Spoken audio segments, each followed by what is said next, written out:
أعوذ بالله من الشيطان الرجيم بسم الله الرحمن الرحيم اللهم علمنا ما ينفعنا وانفعنا بما تعلمنا وزدنا فيك من كرمك علما يا الله سبحانك لا علم لنا إلا ما علمتنا إنك أنت العليم الحكيم وعنده مفاتح الغيب لا يعلمها إلا هو رب افتح بالحق وأنت خير الفاتحين ولا حول ولا قوة إلا بالله العلي العظيم.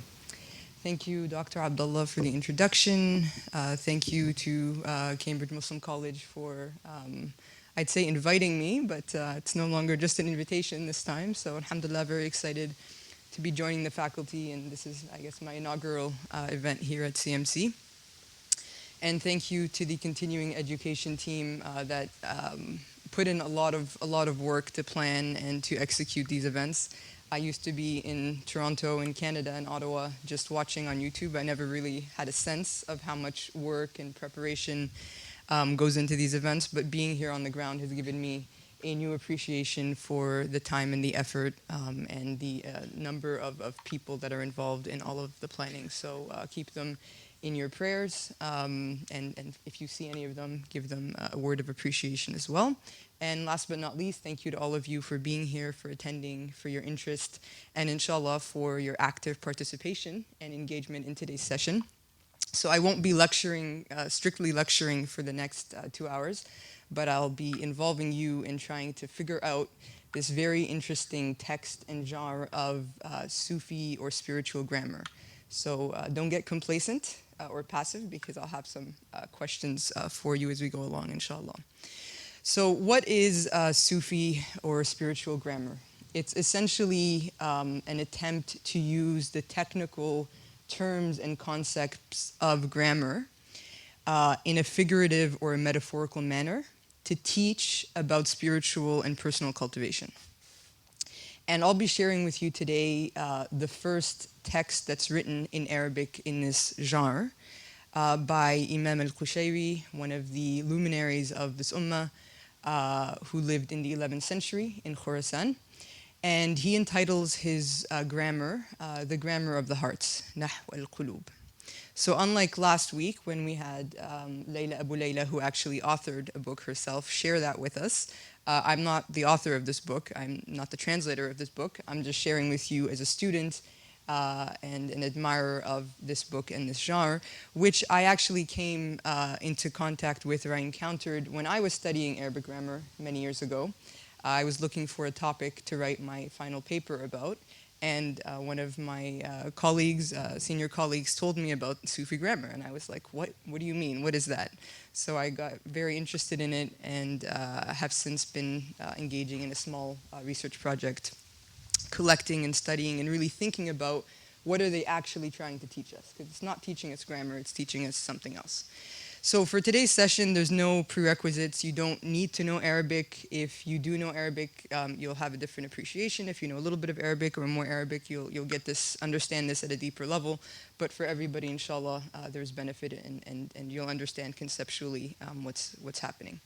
So an overview of today's session. First of all, I'll tell you a little bit about the author of the text, Al-Qushayri, whose name might be familiar to some of you, and his context, which is important to even understand some of the discussions that he has in his book. And then we'll actually look at the text, The Grammar of the Hearts, together, looking at the methods that he uses and looking at the teachings of this work. We'll probably take a break at that point, and then you guys can do some work and answer the real question at the heart of this presentation and this study of why use grammar to teach spiritual cultivation. What is Qushayri actually trying to tell us and to teach us? And then towards the end, I'll tell you a little bit more about other texts in this trend of spiritual grammars as genre of writing. So let's get started. A little bit about Imam al-Qushayri. So who here has heard the name al-Qushayri before? Anybody? 2 people? Okay.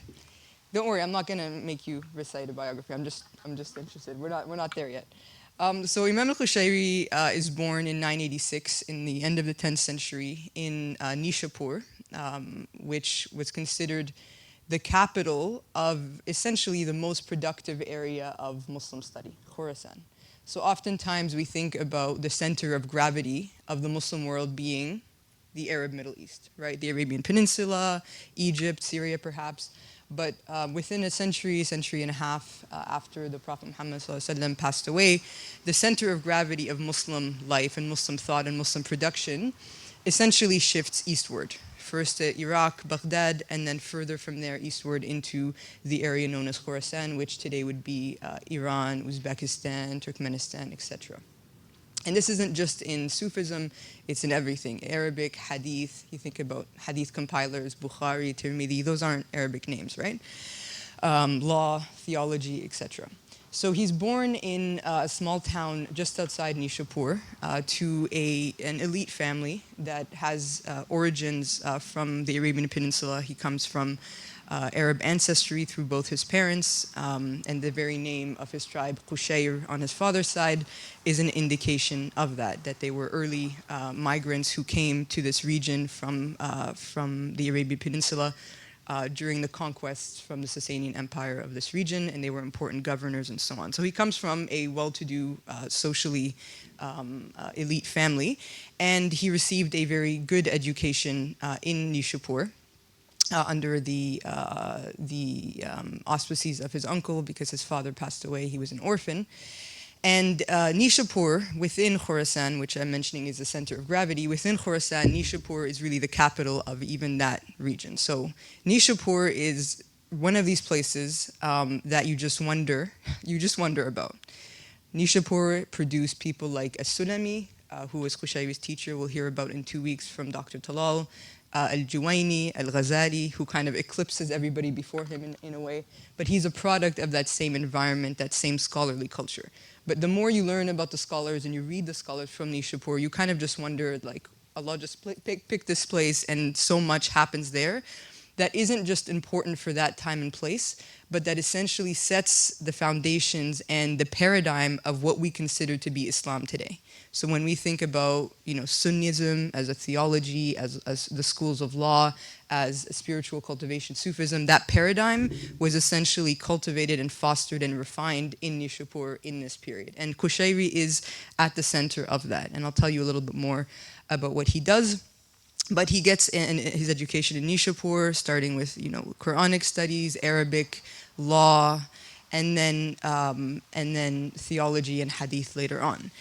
But essentially, like so many other of these luminaries, his life changes when he meets his spiritual guide, Ali, Sheikh Ali ad-Daqqaq, I believe his name is, Abu Ali ad-Daqqaq. He meets him and his life essentially changes courses, and he begins to spend time with him and to study Sufism, the science of inward purification and cultivation.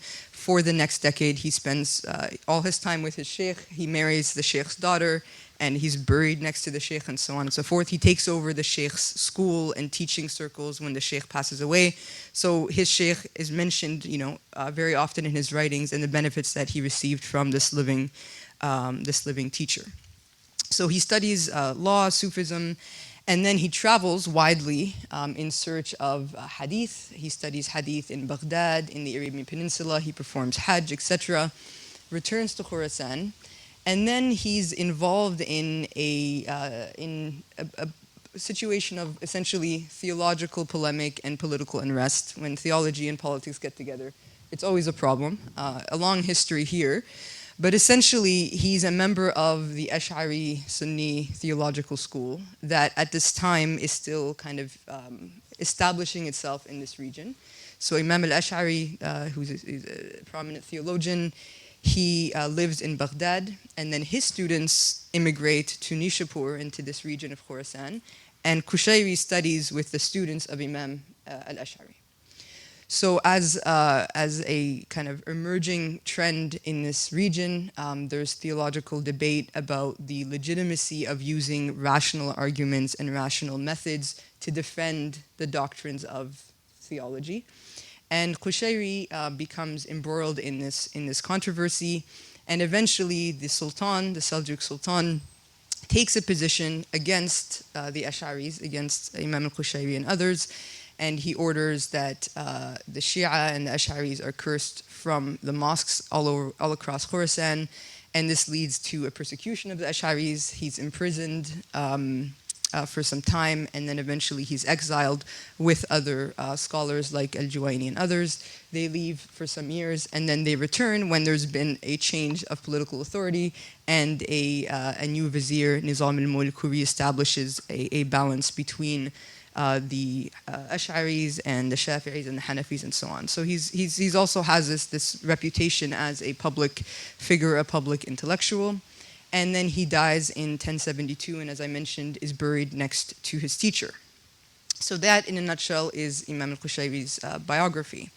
In terms of his scholarship, as I mentioned, he's a polymath, he's very versatile, he studies and he's active in many and pretty much all disciplines: poetry, hadith, law, theology. But most of his works and his greatest concern is about spirituality and Sufism. And his two most important works are the Risala, al-Qushayriya, which this is the newest and the best print you see here on the right, and it's translated into English.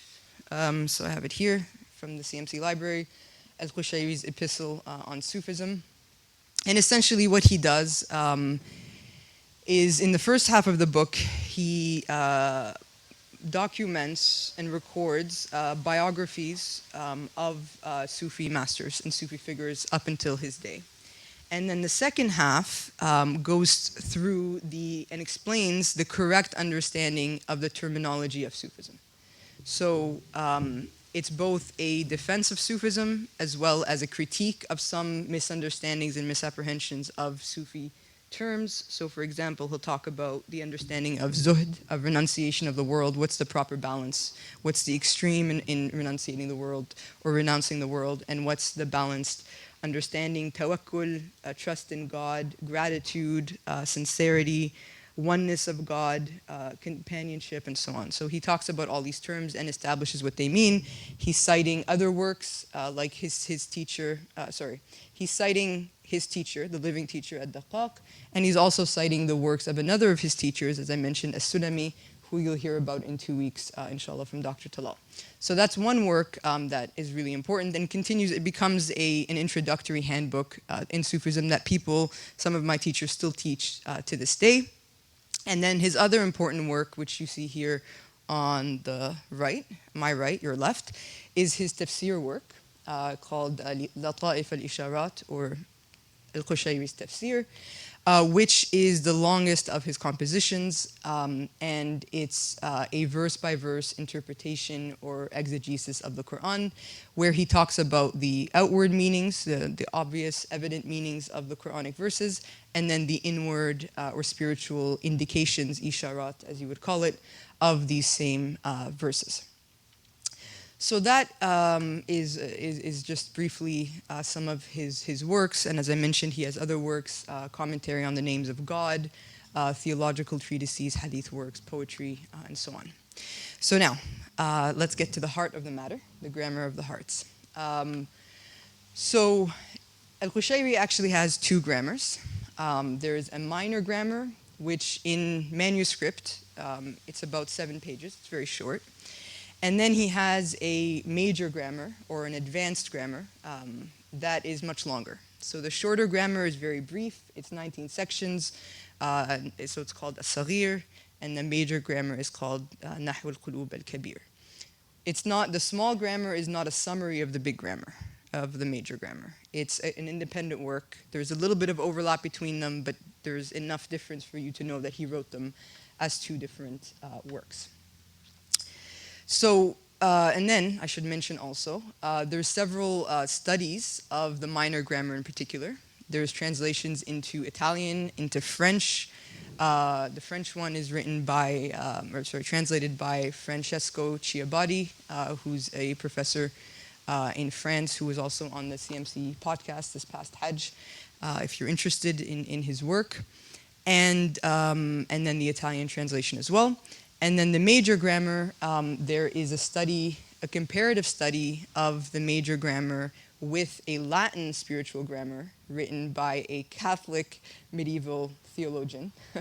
So I'll tell you about other crossbreeding of genres of spiritual grammars, but there's a comparative study of this Catholic spiritual grammar with Al-Qushayri's major grammar as well, by Dominic Longo, and it's called Spiritual Grammar, Genre, and the Saintly Subject in Islamic Christianity, and I'll be relying on some of his translations as well as the basis for my translations today. So we'll look now at the major grammar of the hearts. So what is Qushayri's basic method? So the basic method and framework or approach is essentially the approach of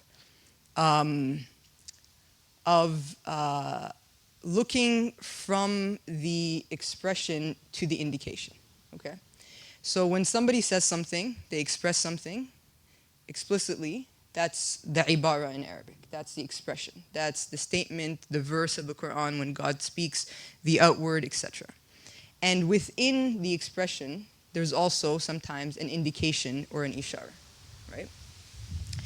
So the ishara, you would say, is the indication. It's the symbolic or the figurative, the metaphorical meaning. It has an inner sense that's also intended or implied.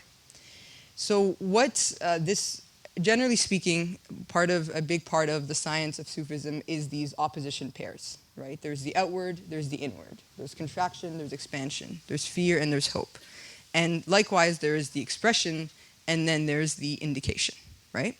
So remember I said that Al-Qushayri wrote a tafsir. So the tafsir, the exegesis, is exactly that. This is the verse from the Quran that God says outwardly, here is the law, here is the story of the Prophet, and inwardly, what is the indication spiritually that is intended by it. So what he does with grammar is the same thing. What is the grammatical rule, and what is the indication of the grammatical rule, right? So when we're talking about grammar, right, it's a very interesting choice of what to use as the basis to search for or suggest indications, right?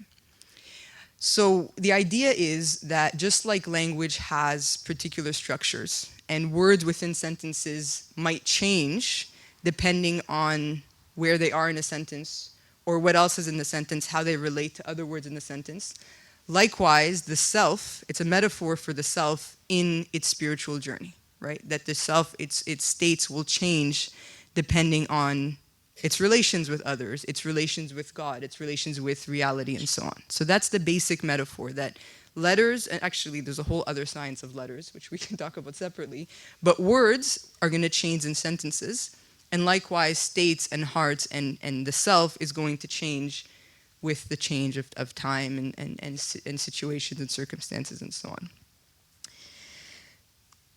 So let me give you some examples now. So one example that he has a section is on the types of plural, right? So in English, we have basically two types of plural. We have regular plural, like be, bees, you add an S, believer, believers, right? Simple. And then we have irregular plurals, like man, men, or tooth, teeth, right? It's irregular or mutated. So in Arabic, it's very similar. We have sound plural, which would be like a regular plural, and we have broken plural, which would be like an irregular plural. So in his text, these are excerpts from the text. He says, section al-jam'u bayna darbayn, jam'u salama wa jam'u taksir. So there's two types of plural, the sound plural and the broken plural. So an example of the sound plural, Muslim is singular. What's the plural of Muslim? Muslimun. What if it's a group of women? Muslimat, right? So it's sound, right? The form of the word isn't broken. It remains sound. You just add the waw, noon, or the alif ta at the end. What about a broken plural? What's the singular mosque is masjid, right? How do we say, well, in English we say masjids, right? We just keep it as a regular plural. But what's the correct plural of masajid, right? So the word is broken, right? Not just the addition of the alif. I actually should have added the diacritics as well. But masjid is sukun, right? And then it's masajid, so it's a fatha now on the sin, right? So it's broken in two places, let's say. Okay, so simple rule of grammar, nothing spiritual about this, right? Just very obvious and dry. If you've studied Arabic grammar or grammar in general, can get a bit tedious. But not for Qushayri, right? He's seeing all sorts of meanings in it. And he says, okay, so that's the rule. Right after that, he says, وَفِي الْإِشَارَةِ. So he says the ibara, right, the outward, and then the inward, وَفِي الْإِشَارَةِ كَذَلِكَ. Likewise, there's two types of plural. ما يسميه القوم الجمع على قسمين جمع سلم صاحبه وهو ما حفظ عليه الشرع في وقت غلبات الجمع وجمع صاحبه مكسور الصحة وهو ما لا يحفظ على مدعيه آداب العلم. So he says, likewise, in spiritual illusion, the ishara, the indication here, is that what the Sufis call jama' is also of two types. Okay, so what do the Sufis call jama'? In Arabic grammar, we have a word jama', which literally means plural, but the Sufis also have their own word that they use to describe a certain state that's called jama'. So the idea of jama' is to gather, right? So you say the jama', Jum'ah, right, the day of gathering, jama', the place where people gather, etc. Right? Al-Jami', the one who gathers on the Day of Judgment, for example. So for the Sufis, Jama' is sometimes translated as like union or something like that, but that's problematic because of its implications.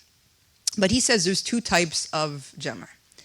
There is a Jama', a gathering, whose possessor remains sound. Right? Again, a play on words, because in Arabic, it's jama' salim, a sound plural. Salim means sound. He says, the person who's in this state of gathering their heart upon God is sound. He's using the same word. And this is for the one who observes the sacred law at the moment when this experience of being gathered, the heart gathered upon God, overtakes him. So he's saying this experience, right, overtakes the person, but they're sober in that presence with God, and they don't lose themselves in it, as some Sufis in his time did, right? And said and did certain things that didn't maintain the proper conduct of a slave of God. So that's one type of gathering. The other type of gathering is that in which the aspirant's soundness, right, his etiquette, his conduct, is broken. Remember, broken plural. And this is when a claimant, and here he's saying claimant, right? They're claiming to be in this state, but because they're not maintaining the proper conduct of spiritual knowledge, right? Which is to have the adab with God, that God is God, I'm a human being, I'm a slave of God, worshiping God, not saying I've reached the heights of spiritual gathering, I no longer have to pray and fast. Some Sufis in his time and to this present day say that, right? Or I've reached this height, and I know certain things that other people don't know that are revealed to me, things like that. So he's saying here, he's just saying there's two types. He's not saying one is right and one is wrong. He's saying there's two types. Like there's two types in grammar, there's two types of spirituality. Then he goes on to say the difference between the kinds of plural or jama' in the grammar of speech and in the grammar of hearts is that both the plurals in speech are correct. So in speech, both types of plural are correct. However, in the grammar of hearts, only one of the two is correct and the other is not correct. So even though it's quite obvious from the last passage that he's taking a stance on one being correct, the other being a false claim, he says this explicitly. There's two types in language that are correct, but here only one type is correct. And he repeats, the spiritual illusion is that just as the sound plural is where the linguistic form of the singular stays intact, similarly, the sound union, jama' salam, of this path is when, so the proper conduct of the path is that the intellect is unimpaired by doubt. One's conduct is unimpaired by innovation. One's soul from carnal desire, one's heart from heedlessness and backbiting, and one's inmost self from any veil of separation. So here are a listing of pitfalls that people on the spiritual path might have when they have certain spiritual experiences. The broken plural, which is the incorrect type of spiritual gathering, is where the linguistic form of the singular is broken apart. Likewise, the erroneous type of jama' of the Sufis is when one abandons the strictures of truth and strays from the boundaries of revealed law. Is that clear? Yeah? Okay. So again, and when we situate Al-Qushayri within his particular time and place, in Nishapur in this time, and we see all the other trends happening around him within Sufi circles, within juristic circles and debates and so on, we see that he, like others of his generation and of his tabaqa, of his echelon, they are spending a lot of time correcting some of the mistakes that have snuck into Sufism, into spiritual practice. And we'll find throughout Islamic history that the greatest critics of Sufism are people like Al-Qushayri. The Sufis themselves are often refining and sifting through what exists within these circles and these discussions in order to remove errors and misunderstandings. Okay, and also, interestingly, this whole idea of jama' and farq, of connection and gathering upon God and separation from God, he also talks about this as these two terms within the epistle. So he has a whole section that I don't have time to share with you, but he talks about what correct unification and separation is, and he essentially describes correct unification as, or correct jama' as being aware that everything one achieves and experiences is from God. Separation is when we lose sight of that and we start seeing experiences, achievements, whatever it might be, that we start seeing ourselves as independent from God, and that what we have and what we experience is somehow of our own earning. So another example is grammatical cases. So who knows what grammatical cases are in any language? The idea of cases. Okay, a few people. Okay. So essentially, let's give an English grammar example. So Fatima hid the pen and the Ahmed's book. It was the child's book, and then I just changed it. And Ahmed's book. So just remove the. So Fatima hid the pen and Ahmed's book. So in English grammar, essentially, a case refers to how a word relates to other words in a sentence. Okay? So in this sentence, Fatima is the subject. She's doing the thing. Okay? So she's in the nominative case. That's what we would say in English grammar. And then the thing that's receiving the act, right? So she's hiding, that's her verb, that's her act. And then the thing that's receiving the verb is the object, right? So subject, object. And the object is in the accusative case.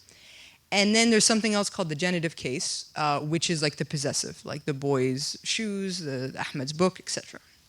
So in this sentence, we would say Fatima is the subject, the pen and the book are the objects, and then within the objects, one of them is possessive. So in Arabic, it works pretty similarly. We have cases as well, and we would say the terms, rather than subjective or nominative, we would say rafa is the state of the subject. Nasb is the state of the object, and khaft is the state of the possessive. Okay? So why this is important is if Ahmed was hiding Fatima's book, then Fatima in the sentence would be an object, or her book would be an object, and Ahmed would now be the subject. In English, we don't usually change the form of words when they're in different cases, except for pronouns, for example, right? So if you say she, right, she hid the book, it's because she's a subject, but her book, it's no longer she's book, right? It's her book. That's why cases are important, because they change the form of words. In English, it doesn't happen very much. In Arabic, it happens all the time. Every single word, you have to know its case, or else you won't understand it. Let me give you an example of why this is important. So I remember, and native Arabic speakers who don't study grammar don't think they understand the Arabic, but they really don't. So my favorite example is a professor of mine, when I was in undergrad. She was telling me, a Muslim professor, which was rare, it was exciting for me. So she was like, knowledge is so important because, as God says, that God fears the knowledgeable. إِنَّمَا يَخْشَى اللَّهَ مِنْ عِبَادِهِ الْعُلَمَاء. And I was like, what? And then I realized the verse is, إِنَّمَا يَخْشَى اللَّهَ مِنْ عِبَادِهِ الْعُلَمَاءُ, right? But if you don't know the cases, you would think, especially because usually the subject comes first, and in this verse it says, indeed, God is feared by the knowledgeable, right? But because God comes first, she just assumed, right, that God was the subject, because that's the normal, regular form of sentences, right? So she said, indeed, God, right, fears the knowledgeable, because God comes first in the sentence, but really it's God is the object, he just comes in for a very good rhetorical reason, it comes first in the verse. So things like that where you're reading verses from the Quran and then that's what you walk away from that God. And obviously theologically, just as a starting point, that wouldn't work, but she's like, it's in the Quran, right? I've read it, it's in the Quran, right? So that's the importance of understanding these cases. So in Arabic, we have these three cases in English plus one more, okay? So Al-Qushayri has a section 6. He says وجوه الإعراب أربعة الرفع والنصب والخفض والجزم وللقلوب هذه الأقسام. So he says there are 4 kinds of grammatical case, okay? And as I mentioned, these are the technical words. Raf' is nominative. Raf' is nominative. Nasb is accusative or objective. And then khafd is genitive, and so on. So he says, here's the listing. Then he says, and likewise, hearts have these categories. And then he basically extends all of the possible meanings of these words in Arabic to think about all the spiritual illusions within these structures. So he starts, I'll share with you the first two, Raf' and Nasb. So Raf' in Arabic means to raise or to elevate, right? So if you think of God elevating the heavens above the earth, Rafa'a as-samawati bighayri amal, right? That God raises the heavens, or he is al-Rafi', he's the one who elevates people. And then the word Nasb means to like rectify or to appoint or to set something right, okay? Literally, that's the literal meaning of these things. So he says that the raising the rafa of the heart, right? Now, the heart can be in these states, can be all of these things. It can be achieved through raising your heart above the world, which is the characteristic of the ascetics, right? They've raised their heart from concern from the world. Or it's by raising rafa of the heart above following lusts and desires, which is the characteristics of the ubbad, the assiduous worshippers, and those given to devotional acts and pious exertion. Or it could also be achieved by raising your heart above yourself, the heart above the ego, believing that nothing comes from you, and this is the characteristic of the brokenhearted and the masters of humility and destitution. And then he says it could also be by raising your heart to God and purifying it from witnessing the created world. Or it could also be by raising your hand away, so this is a different interpretation, raising your hand away from the forbidden, and then lifting the concern you harbor about the validation of others. You then raise your hands to God, petitioning Him for your needs.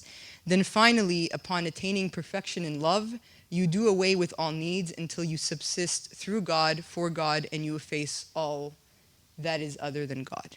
So a range of meanings, and towards the end here, we see that there's 2 ideas of lifting or raising.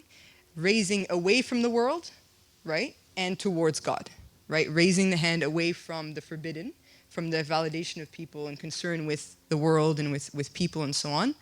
And then raising towards God, right? That you're raising your hands towards God, and then you can see here incrementally that as you ascend in this, you do away with these needs, and then you're with God as the maqam of ihsan, as the Prophet Muhammad ﷺ teaches us, that أن تعبد ربك كأنك تراه فإن لم تكن تراه فإنه يراك, right? That you worship God as though you see Him, and if you do not see Him, at least that you know that He sees you, right? So stations and different levels. So that's one example of rafa, of raising, all the meanings of raising in terms of a state of being. And then in terms of accusative, the nasb or the rectification, again, a play on words here. As for the nasb, the rectification of hearts, it could be the righting of the body, so starting with the most accessible, the limbs.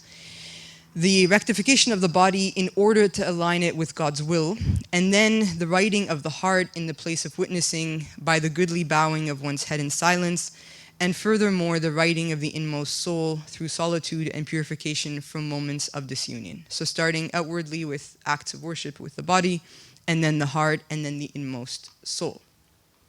That's one meaning, or one range of meanings.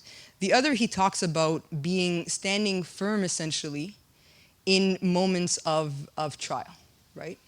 That the human beings is at times rectified. So here, the human being is essentially forced to do nasb, right? You can seek rectification of the heart, or God puts you in circumstances where you don't have a choice but to stand erect in that situation, right? So at times, God rectifies us through fate's vicissitudes without having any choice in the matter, right? A trial, a difficulty, without having any choice, being given any preference for what fate is before us, or any outward striving required of us, right? There's nothing for you to do but to just be patient, to just be grateful, to just acquiesce to that trial and to that state. And then he says that this is a means through which God elevates people, and that these people, they don't have a share or a lot. They have no halv, they have no nasib. What the state that they're in and what they're doing isn't for them. They're not trying to achieve something worldly for themselves, right? But God is using them, he's appointing them, yansibuhum, again, the use of this nasb, appointing them to serve his truth rather than what they want, that they might think is better. These are, he says, ghiyath al-khalq. They're the succour that God essentially gives creation through them. They're channels of divine mercy, standing firm for the true one in the truth. So you see here again these different stations and stages that he talks about in each of these states of grammatical cases, which are mirrored by or symbolic allusions to spiritual states of ascension to God. So that's the examples I have for you today, but there's a lot more. Essentially, what Al-Qushayri is doing is all of the rules of Arabic grammar, more or less, he talks about the spiritual allusions. Sometimes they're immediate, sometimes they're more subtle and difficult to grasp. But also he's assuming of his reader that they have some understanding and knowledge of maybe what he teaches in his introductory work. So some of the themes of Qushayri's grammar, God's absolute oneness and distinction from his creation, spiritual virtues like humility, like patience, states, experiences, we've seen this, spiritual progress and regression, attachment, unattachment, obstacles on the path. So how do you actually walk and engage in the spiritual cultivation? The ranks and categories of people in relation to wayfaring. So we already saw there's different stages and stations. And then the blessings of the company of the Sufis and the imperative of having a spiritual teacher, a spiritual guide. So these are some of the themes or the teachings of his grammar. So I'm going to let all of this sink in. And during this break that you have, I want you to be not taking fully a break, but I want you to be thinking about what is Al-Qushayri teaching us, right? What is he actually, he's not teaching us grammar, because there's real grammar books with lots of details. It's definitely not a grammar book. But what grammar is he teaching us?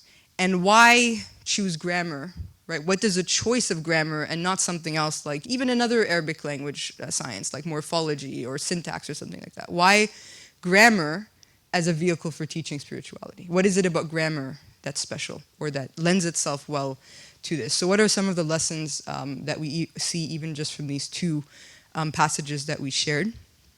We left off with the question of Al-Qushayri's choice to use grammar to teach about spirituality and spiritual cultivation. And I wanted us to think about, he doesn't actually explicitly explain his choice, it's implicit. Some of the later spiritual grammars have a longer introduction in which they talk about why grammar and so on, and they give us a better sense of the genre and what it's for. But with Al-Qushayri as his first work, he just begins by defining grammar and then begins with these rules without explaining what it is that his project is trying to do. So it leaves us with these questions of what is he trying to teach us and why choose grammar as a vehicle for teaching spirituality. So what are some reflections or thoughts from those of you who've been here and heard some of these examples? Assalamu alaikum, Dr. Sheibani. I'm Imran. So, I was thinking, it's hard to formulate it specifically, but I wonder if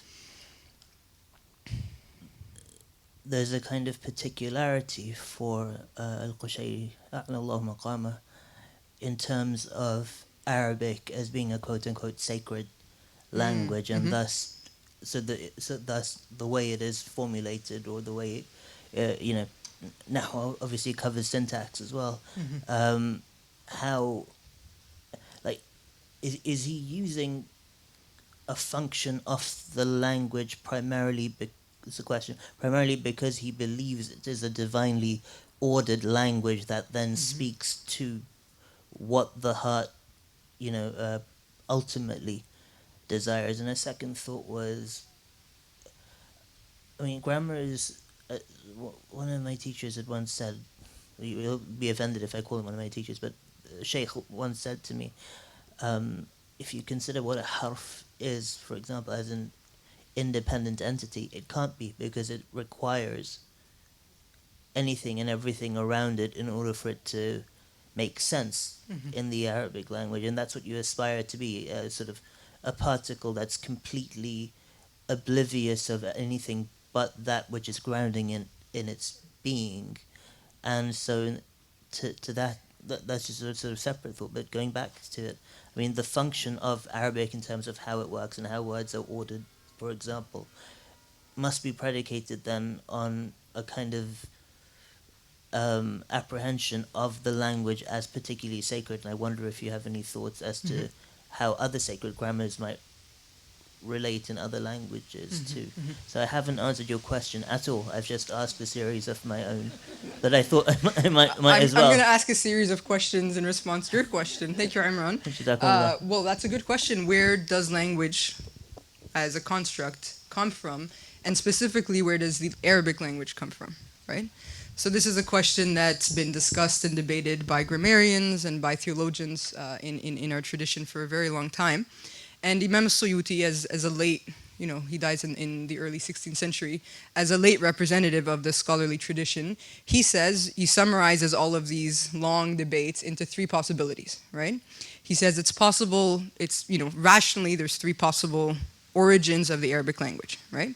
The first possibility is that one person created the language, developed the language, and then taught it to others, and it kind of proliferated from there.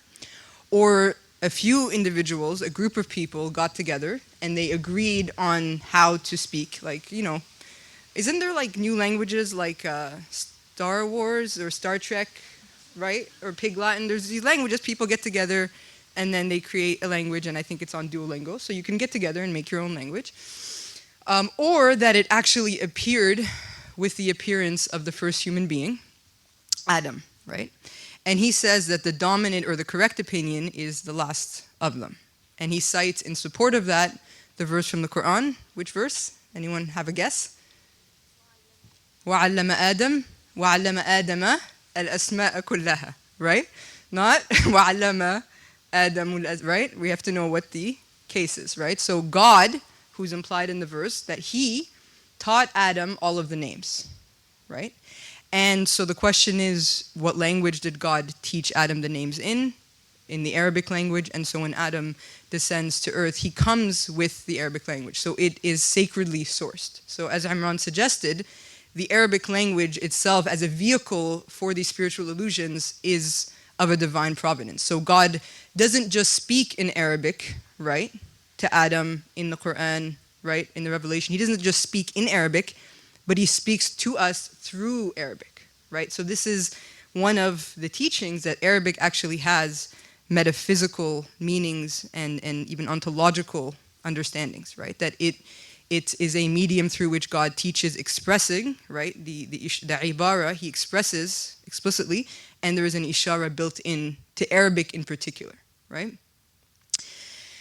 So that was one of Imran's reflections, and then the other is this idea of even, he suggested and heard from one of his teachers, that even the letters of the Arabic language, right, might have meanings. And there's also the development of another science, the science of the letters, in which there's a discussion of now, especially with this background of the Arabic language having a divine sacred origin, that even the very letters of the Arabic language are endowed with particular meanings, right?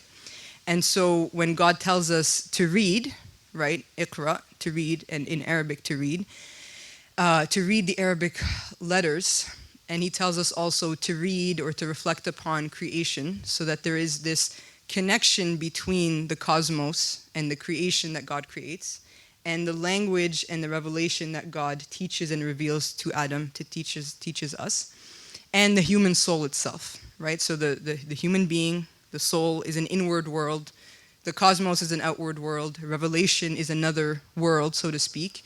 And all of them are connected somehow through the letters themselves. So this is a whole other, and this is a very kind of deep science that, generally speaking, they don't actually write down. And when they write down, they actually keep it quite vague. And it's all in this symbolic language of illusions, because certain things can be misunderstood.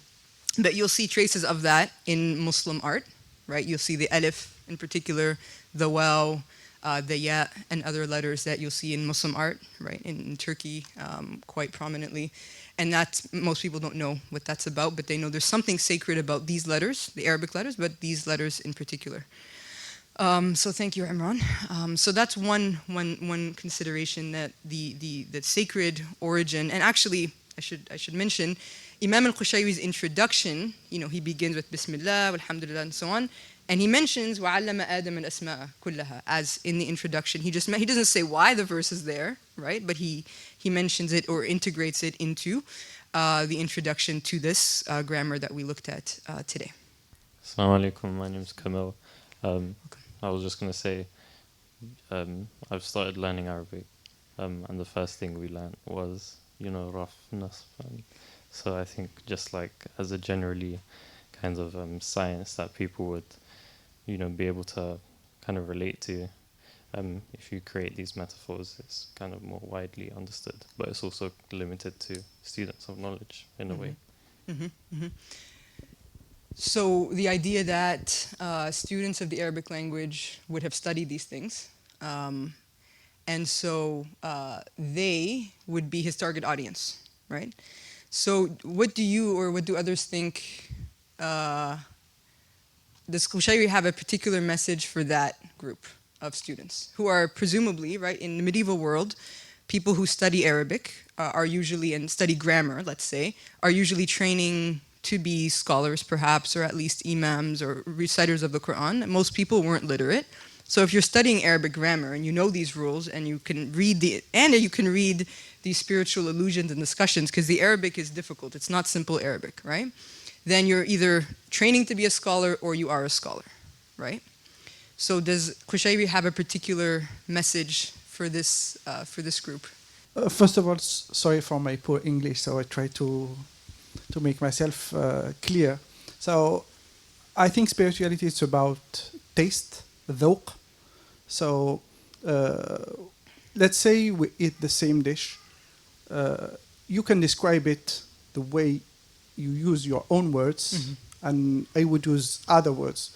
So I think he's trying to use grammar, like to put rules in order to prevent people from being heretic. Mm-hmm. Mm-hmm. This is the way I see why we need grammar for spirituality.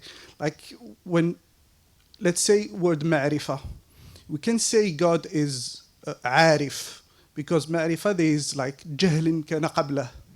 We can say عالم, but not عارف, because عارف there is جهل before this. It's like kind of adab when we talk about God, for example, mm-hmm. when it comes to talk about the oneness of God.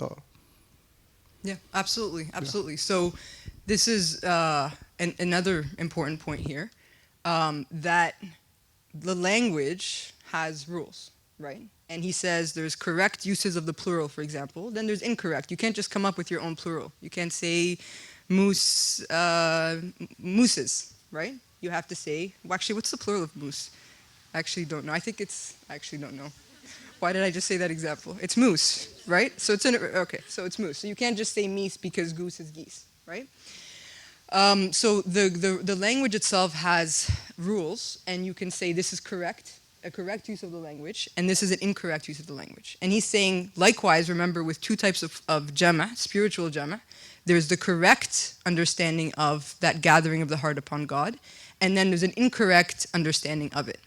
And so, as I mentioned earlier, Imam al-Qushayri is writing at a time when he is still sifting through, he's laying the foundations, him and others in Nishapur in particular, are laying the foundations for this science of tasawwuf. So all of the sciences that we know of, theology, fiqh, hadith, they become, formally speaking, sciences with time. It's not that the companions wrote down, here are all the categories of hadith, here are all the rules for determining who's a reliable hadith transmitter. That took time. They were transmitting hadith, they knew these things, but they didn't write them down and develop them into science. That takes generations.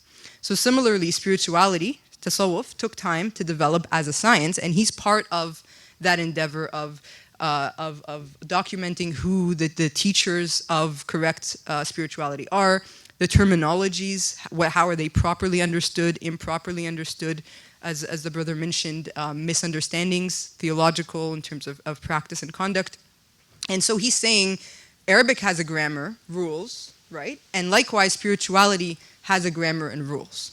And you can't claim, or remember the claimant, somebody who's, oh, look, I had this experience, this is what I think is happening. No, there's rules and you need to learn them. As you learn grammar with a teacher, you learn spirituality with a teacher. So he's saying it's a parallel reality, right?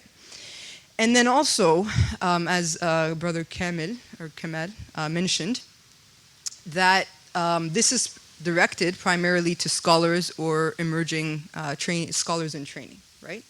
Because there is the sense that many of the teachers of spirituality, they are part of, what are they concerned with? They're concerned with these extreme positions in practice and in doctrine. And they're also concerned with people who, scholars who master the outward sciences, law, theology, grammar. The grammarian is like representative of the outward sciences, right? One of the most outward of the sciences, unrelated, let's say, directly to conduct or to belief. And there's a concern, and we find this in Imam Ghazali, for example, the whole project of the Ihya is the introduction, right? It says all of these mutarassimun, right? They're obsessed with the forms, the outward forms. And their knowledge increases them in what? Distance from God, right? And this, of course, is mentioned by the Prophet Muhammad ﷺ. On the Day of Judgment, the scholar who comes thinking that they have all of this reward, but in reality, they were pursuing that for the world, for wealth, and for prestige. And, there's nothing. You already received your reward in this world. There's nothing here for you, right? So likewise, they are warning primarily the scholars, right? The students and the scholars, and trying to remind them that it's a pedagogical approach that you have to rectify the inward with and even before the outward. Because if the inward is sound, then the outward will be sound, right? The teaching of the Prophet Muhammad ﷺ, إِنَّ فِي الْجَسَدِ مُضْغَةً إِذَا صَلُحَتْ صَلُحَ الْجَسَدُ كُلُّهُ وَإِذَا فَسُدَتْ فَسَدَ الْجَسَدُ كُلُّهُ. Right? That in the heart, in the body, there is a piece of flesh that if it is sound, then the rest of the human being, their conduct, the rest of them will be sound. And or the rest of the body, and therefore the ensuing actions will be sound. And if it is corrupted, then the rest of the human being and their actions and so on will be corrupted. أَلَا وَهِيَ الْقَلْبِ. And indeed, that is the heart. That is the piece of flesh he's referring to. Other ahadith, إِنَّ اللَّهَ لَا يَنْظُرُ إِلَى صُوَرِكُمْ وَأَجْسَامِكُمْ وَلَكِنْ يَنْظُرُ إِلَى قُلُوبِكُمْ. That God doesn't look at your outward, your knowledge, your forms. He looks at your hearts, right? And so this is implicit in Imam al-Qushayri, but it's quite explicit in later authors like Ibn Maymun, who I'll tell you about his text in a minute, where he says, he talks about how, prior to this excerpt here, which I don't think I have, he talks about how the student and the teacher of grammar, right, when you're sitting with your teacher studying Arabic grammar, right, that both of you, before you're trying to rectify the tongue to speak properly, you have to rectify your hearts to speak properly, right? That the language of the hearts vis-a-vis God, vis-a-vis other people, right? Because we're always talking, right? Either we're saying things that we'll be reminded of on the Day of Judgment, or inwardly, we're saying things, oh, so-and-so, look what they did, I can't believe, look at what they think this, right? We're always talking. This is the language of the hearts. It's not only what we say outwardly, right? So he's saying before they rectify their tongues, or concern with rectification of the tongue, they have to rectify their hearts first and foremost. And then he says, he who does not come to perceive and know experientially God's absolute oneness in every science, in every book, in every section, in every subsection, in every word, and every letter and every sound and everything witnessed, he is not a true theologian, nor should he be described as a scholar. So don't be impressed with your outward knowledge if you don't see God, that maqam of ihsan we talked about, if you don't see God in everything, including the rules and the letters themselves, right? That's when you can quote unquote feel like you achieved something. But if you've achieved this, you know, in that gathering, right, that state of gathering is that you actually, none of it is from you, it's all from God. And related to this whole idea of the grammarian being the symbol of this outward knowledge is a passage in the Masnavi of Rumi of a story of an encounter between a grammarian and a boatman, which I hoped I could mention and I have a bit of time. So this is a story. Once a grammarian stepped into a boat and he turned towards the oarsman, the boatman, just to gloat. "Have you learned any grammar?" he said. Right? Educated. He's the grammarian, right? And the boatman says, "No." "Then half your life's been wasted just to row. All you do is row, right? You don't know anything." Although this made the oarsman burn with pain, from answering back, he opted to refrain. And then time passed. Wind steered the boat towards a whirlpool there. The oarsman shouted to him, once aware, "Have you learned how to swim and keep afloat?" "I've never learned, skilled captain of my boat. Grammarian, your whole life has been in vain. We're sinking fast. What good now is your brain?" And then now Rumi commenting, not grammar, not Nahw, Nahw is the Arabic word for grammar, but effacement, Mahw, needed here. So taking us from the expression, the outward, the story, right, to the spiritual indication of the story. It's not that you need grammar, but you need Mahw, play on word, not Nahw, you need Mahw, which is the effacement of the ego, right, needed here. If self-effaced, dive in, right, and have no fear, while corpses can float on a stormy sea, right?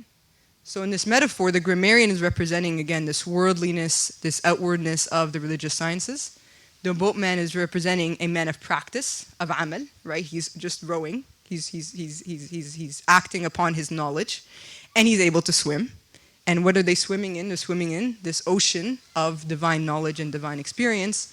So swimming is, when he asks him, "Do you know how to swim?" Right? It's not about swimming. It's about, do you know how to take this spiritual path, this experience towards God? They're in a boat also, assuming that they're directed to a particular destination of reaching God.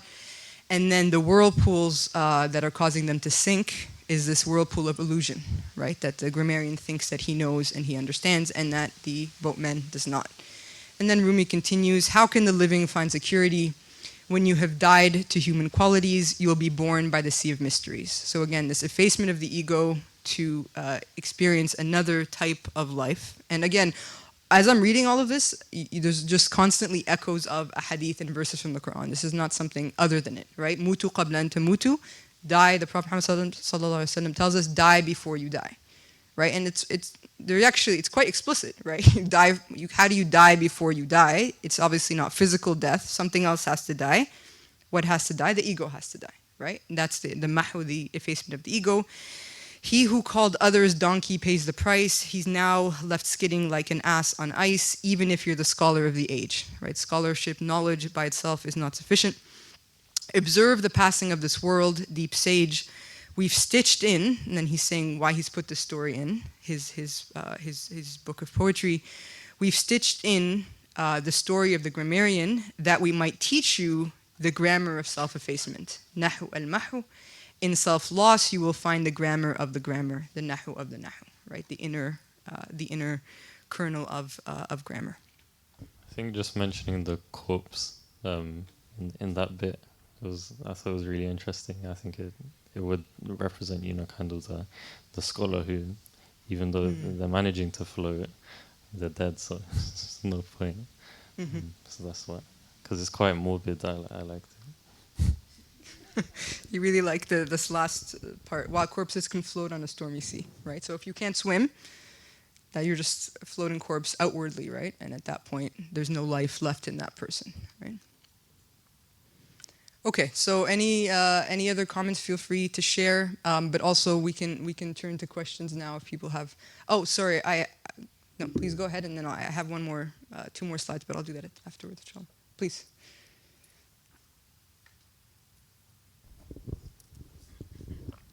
Assalamu alaikum. So while you were beautifully explaining all this, I had a question coming to my mind.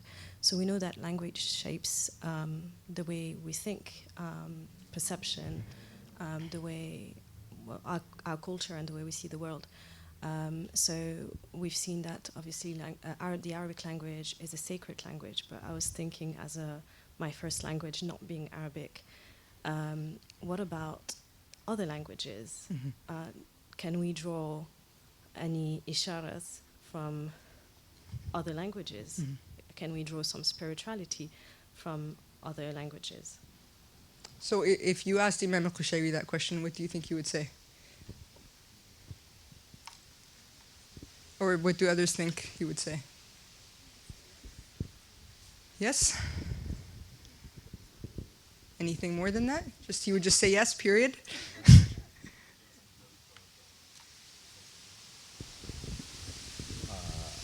So he taught Adam the names, and I think we all come from him. So there's an element of sacred in every language. But obviously there is maybe levels or hierarchies in terms of, because Arabic is specific. So I also just want to say something else. Just to add to what my wife said. I was thinking of, the idea of having a universal grammar like Chomsky, right? We all, there's a grammar that sort of is inherent in us, and maybe that we're able to access this because there's a structure, there's an inherent structure. So echoing what the brother said, firstly, Qushayri is trying to sort of gatekeep because at a particular context, Sufism has grown. So gatekeeping it and using grammar as a metaphor was a perfect way to do that. But also getting back to the point that every culture has language and the structure of it. So using that as a metaphor is great in terms of understanding spirituality and right. That's it. Absolutely. Those are really important points. So, I think, yes, the answer would be yes, for a number of reasons. So one obvious thing would be that some of the rules that we encountered even today, some of the rules of grammar in Arabic even, you could just carry them forward into other languages, right? So that would be an easy way to do that. But more broadly, the teaching isn't only look for spiritual illusions in grammar or in Arabic grammar. The teaching is, right, look for and seek to know God in everything, even in grammar, right? It's like grammar is like the least obvious thing where you would do that, right? So more immediately in the Quranic verses, right? We're not just reading devotionally, we're reading devotionally, but also we're reading to know more about God in our own experiences and trials and relationships and wherever God puts us, right? That we're seeking to know, how do we know God more and more deeply and know ourselves more deeply through this experience, through this state, right?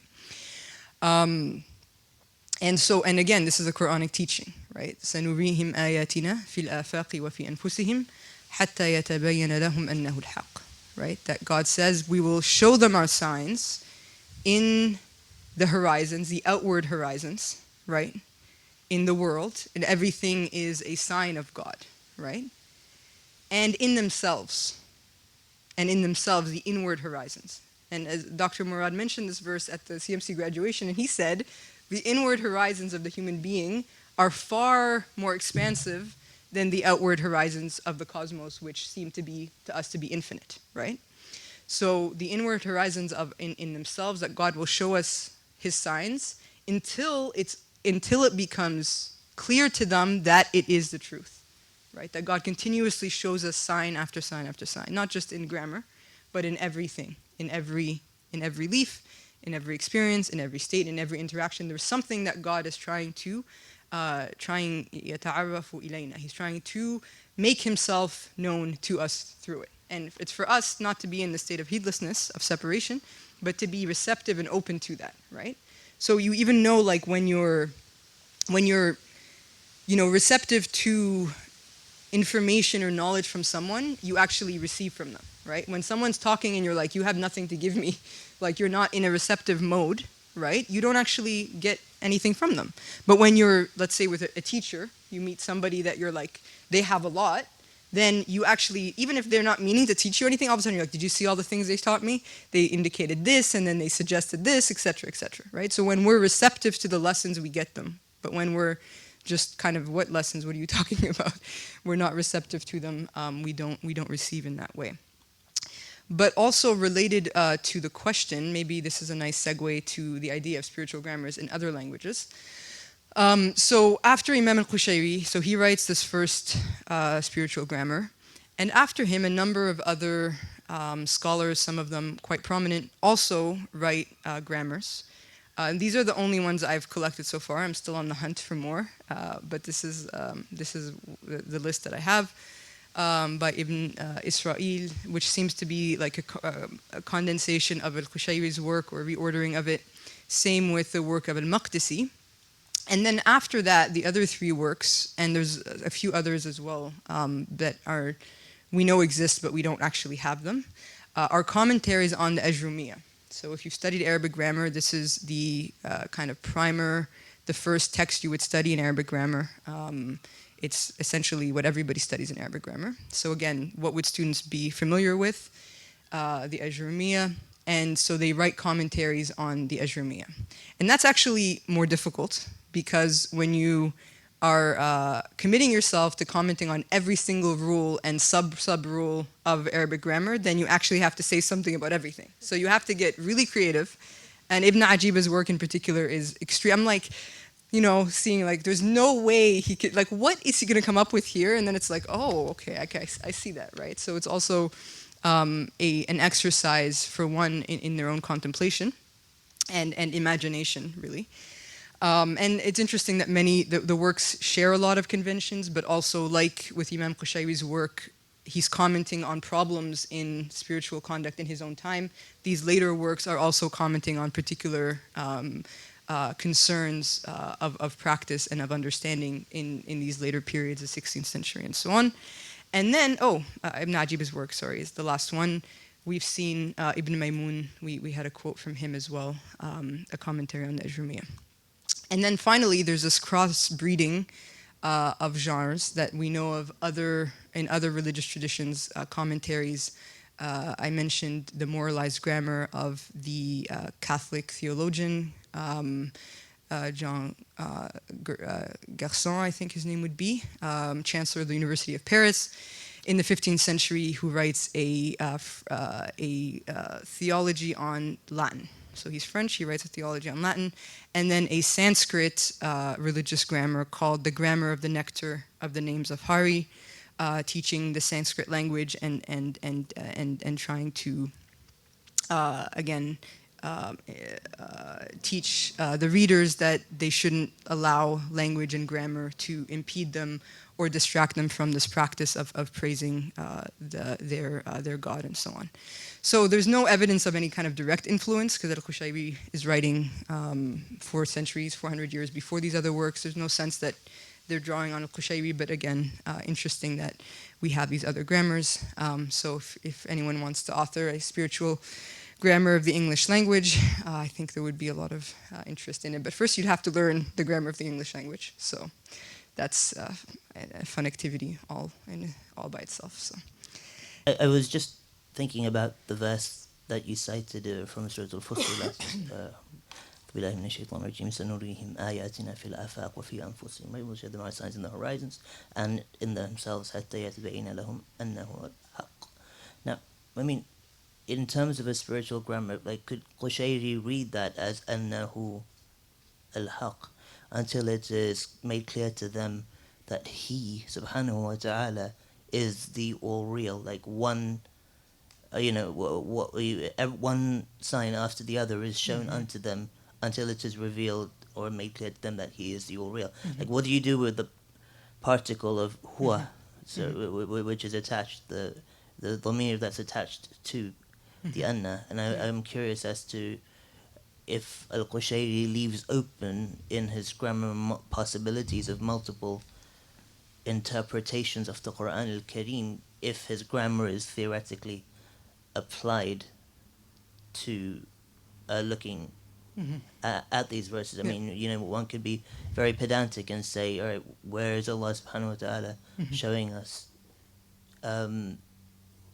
his self? So I'm curious, like, what would you do with that huwa, for example? What would he do with that huwa? Right, right. So Brother Imran is asking about, in that verse that I mentioned, that we will show them our signs in the horizons and in themselves until it becomes clear to them أنه الحق, that it is the truth. That was the translation I provided. So that is the ibara, that is the expression, that's the most obvious meaning, right? And he's saying, well, can it mean that until it becomes clear to them أنه الحق, instead of it, that God is the truth, not that Islam is the truth, but that God is al-Haq, one of his names, right?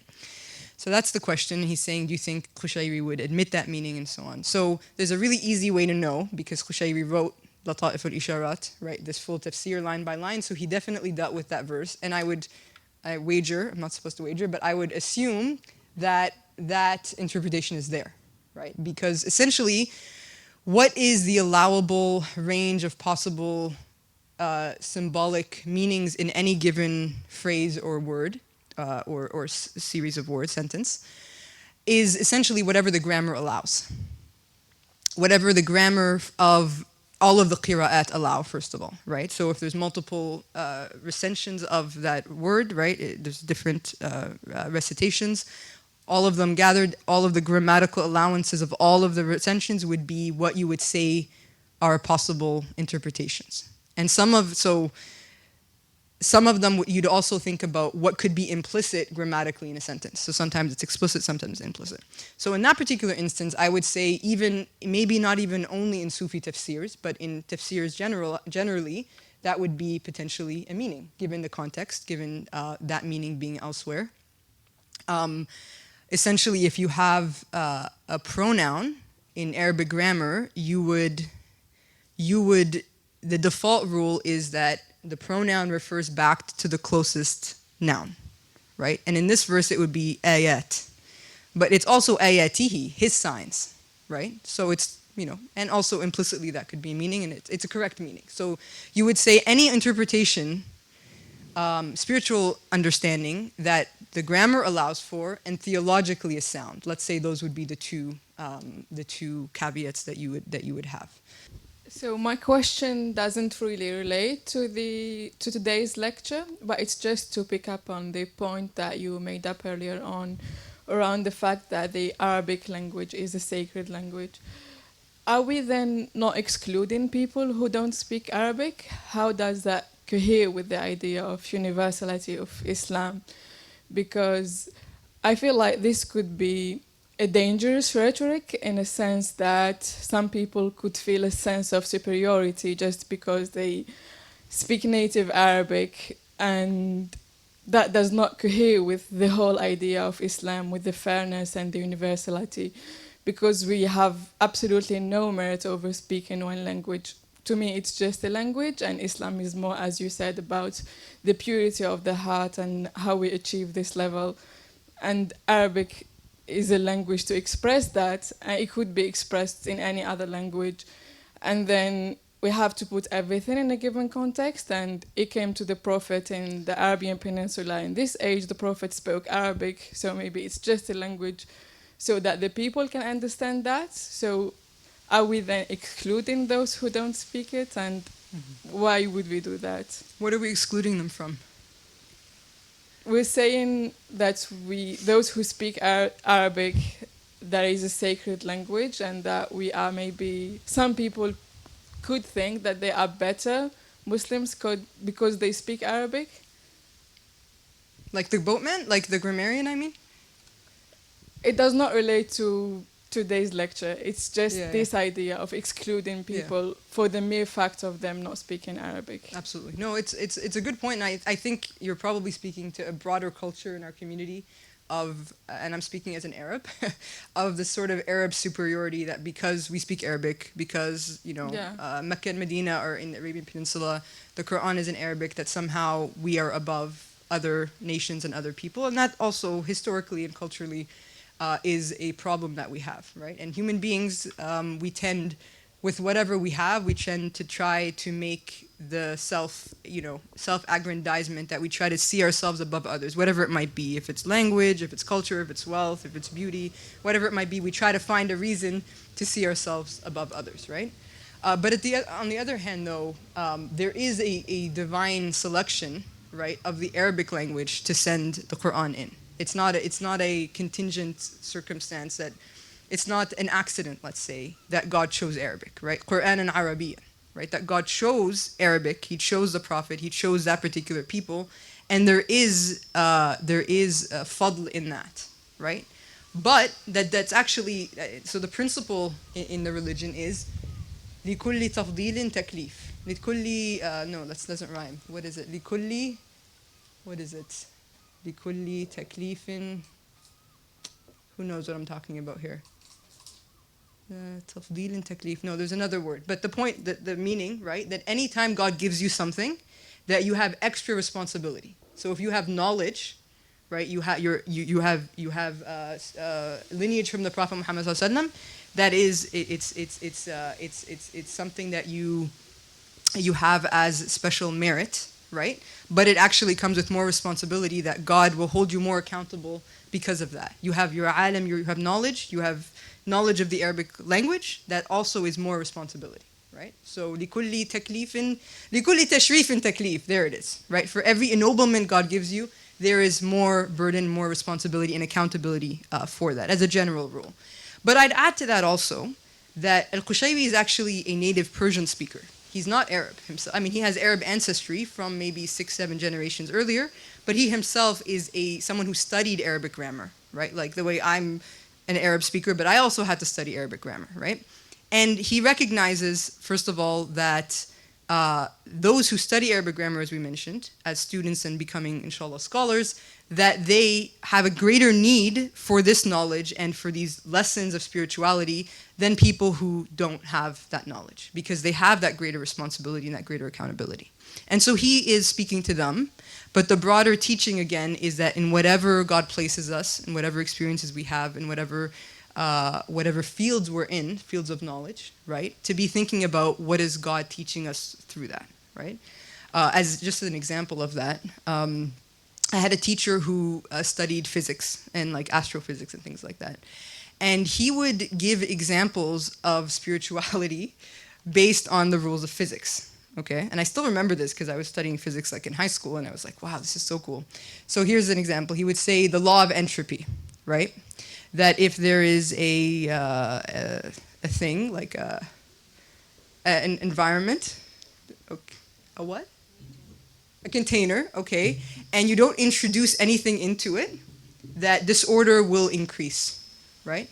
He says there's a spiritual law of entropy. If the heart is just left and there's no good content that's introduced into it, remembrance of God, knowledge, and so on, the disorder of that heart will increase. And then he had another one about MGH, which again, I don't remember my physics from high school, right? Potential and kinetic and potential energy. Okay, let me try it, dig into my memory. So essentially, he was talking about how when we climb uphill, we're gaining energy, potential energy, we're losing kinetic energy. Okay. And when we're in mujahada against the self, it's an uphill climb. We're losing, it feels arduous and exhausting because we're climbing, right? So we're losing kinetic energy, but we're gaining spiritual potential energy, right? We're gaining this potential, we're growing spiritually, so we have more potential energy, even if it feels exhausting and draining, right? So he said, mujahada, just like outward, like in the world, when you climb and you walk and you struggle, right? You're losing energy, but you're gaining potential. You're growing your potential, right? So this, again, is just for those of us in other fields, not in Arabic grammar, right? What is it in our field of mathematics? Because these are laws of the world. So God is teaching us and speaking to us through the laws of the Arabic language or through laws of language in general, but through other laws of the cosmos, right? of any type of natural science would also have these indications in them as well. I really enjoyed your talk. I just wanted to say Jazakallah khair, and I think you get bonus points for the physics analogies also. I got it kind of mostly right, with some help here. So I had two questions. The first question is around to what extent is Imam Qushayri rahimahullah using Nahw as a metaphor as opposed to drawing on some underlying kind of structural reality within language that he's drawing out through an understanding in spirituality. And the second question is that what lessons can we draw from Imam Qushayri rahimahullah of this work when we live in an environment where ideas around kind of deconstructivism and postmodernism are present, where any type of human kind of construct is being torn apart and thrown away? So is there anything that Imam Qushayri rahimahullah can teach us that we can use to try and kind of uphold the sanctity and the kind of the hurma of language and what realities it possesses behind it? Could you just keep the mic? I didn't understand the first question, so I might ask you to repeat it.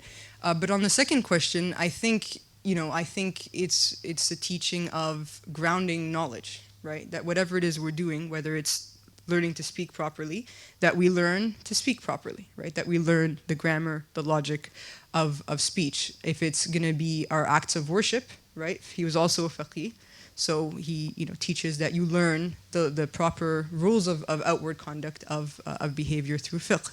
And if you're seeking proximity to God, that it also has its rules, it has its criterion that you also have to learn. It's not haphazard, right?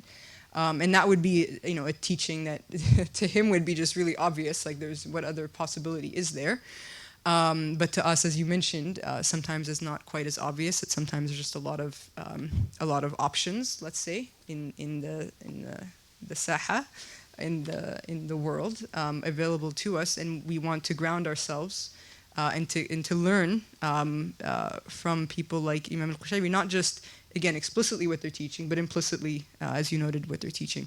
And then the first question, I don't think I understood the two possibilities. So the first question was around to what extent is Imam Qushayri just drawing a metaphor between grammar and spirituality, as opposed to kind of trying to uncover a deeper reality within language, which is a reflection of spirituality. And we can do that in other kind of areas, whether that's in kind of the laws of physics or mathematics, etc. I mean, I would say the latter. I would say certainly the latter. If at one level it's just illusions. I mean, I don't think he would say that it's a coincidence that certain terms are used to say plural and to say jama' as the gathering of the heart upon God. Right? It's not a coincidence that happens, or that rafa' means that subjective case, and that the fa'il, for example, is always marfu', the subject is marfu'. Who is the doer? Right? God is fa'al. God is the one who does everything, and the fact that the fa'il is the one who does, and that it's in the state of rafa', like all of that, there's all these interconnected meanings that the more you reflect upon, it's not a coincidence, and it really, these spiritual grammars, I think, in many ways, could be taken as evidence of the sacredness of the Arabic language even. So we'll stop there, inshallah. I'll be around if anyone has any other questions or reflections to share. Thank you all for your attention and your engagement, and for being here, inshallah. We hope to see you the next two sessions. As I mentioned, Imam al-Qushayri was a student of Sulami, who we'll hear about from Dr. Talal in 2 weeks, inshallah. So we'll go back to Nishapur, inshallah, in 2 weeks, which we look forward to. وجزاكم الله خيرا سبحانك اللهم وبحمدك نشهد أن لا إله إلا أنت نستغفرك ونتوب إليك.